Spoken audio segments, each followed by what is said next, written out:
Hello, this is Fatima. This is my presentation on type designers. The first designer is William Caslon. William was born in 1692 in England and he died January 23rd, 1766. He was an English type founder between 1720 and 1726. He designed the typeface that bears his name. His work helped to modernize books, making it a separate creation rather than a printed imitation of the old hand-produced book. His career began as an apprentice to an engraver of ornamental gun locks and barrels in London.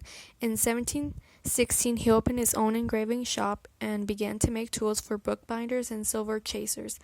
Then he went on to cut type punches for various presses in London. In 1720, he designed an English Arabic typeface that was used to print a New Testament for missionaries in Asia. 2 years later, he cut Roman Italic and Hebrew typefaces for printer William Bulwer. His typefaces were very popular with printers. He received enough loans and orders that he could set up a type foundry. Many English foundries imitated his fonts. A printer in Baltimore used Caslon's type to print the official copies of the United States Declaration of Independence. The next designer is Os Cooper. He was born on March 12th, 1879, and he died on December 17, 1940.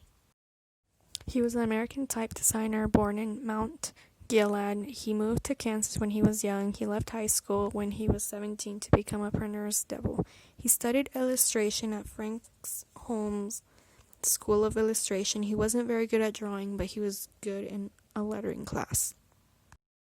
In 1904, Cooper and Fred S. Birch formed the design firm of Birch & Cooper. They provided ad campaigns for companies. By 1914, the firm became a full-service type shop. In 1920, he created the typeface Cooper Black. By the time Birch retired in 1924, Birch & Cooper employed more than 50 people, and it was the largest art production facility in the Midwest. Paul Renner was a German graphic designer and a typographer. Paul was born on August 9, 1878. He received his education from a secondary school. After 9 years of learning Greek and Latin, he started studying arts at several different academies. In 1926, he accepted the position of head at the printing trade school. Later, he established and became a director of the Master's School for Hermes Printers. In 1932, during the rise of the Nazi idealism, he took a stand against it by publishing his scandalous booklet, which denounced Nazi cultural policies, cultural Bolshevism.